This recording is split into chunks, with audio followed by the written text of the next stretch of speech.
আমাদের মুক্তিযুদ্ধের ইতিহাস আমাদের গৌরবের ইতিহাস, আমাদের বিজয়ের ইতিহাস। এই ইতিহাসকে মুছে ফেলতে পারবে না। আমি জানি এটা মুছে ফেলার চেষ্টা হচ্ছে। আমি তো আমার নিজের জন্য কিছু করতে যাইনি। একমাত্র 32 নম্বর বাড়িটা, সেটাও তো আমি জনগণকে দান করে দিয়েছি। আমরা দুই বোন। হ্যাঁ, জাতির পিতা পরিবারের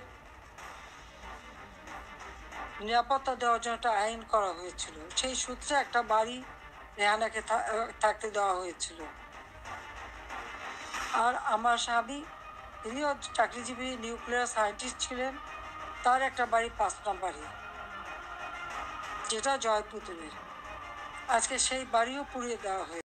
আর 32 নম্বর, এটা তো আমরা কোনো ব্যক্তিগতভাবে ব্যবহার করিনি।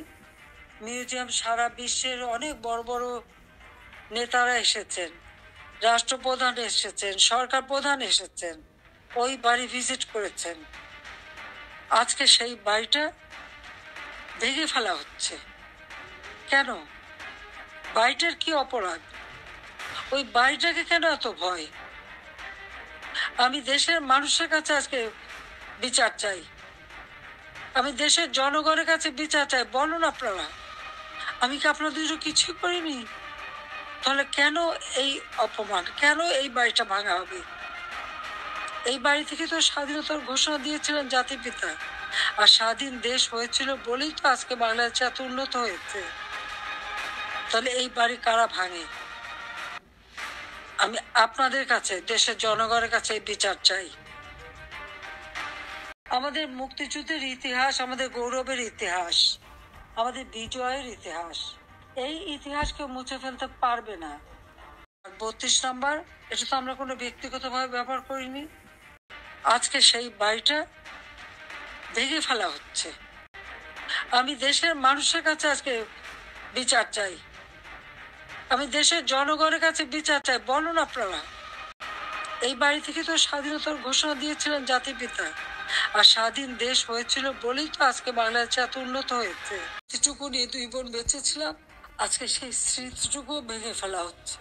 এর আগে আগুন দিয়ে পুড়িয়েছে, আজকে তা ভেঙে ফেলা হচ্ছে। হ্যাঁ, একটা দালান ভেঙে ফেলতে পারে, ইতিহাস মুছতে পারবে না।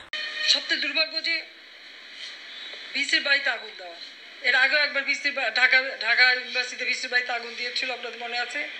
রংপুরে সেখানে আগুন দিয়েছে, ময়মনসিংহ কৃষি বিশ্ববিদ্যালয় থেকে শুরু করে বিভিন্ন জায়গায় এই তাণ্ডব চালিয়েছে, রাজশাহীতে এই তাণ্ডব চালিয়েছে।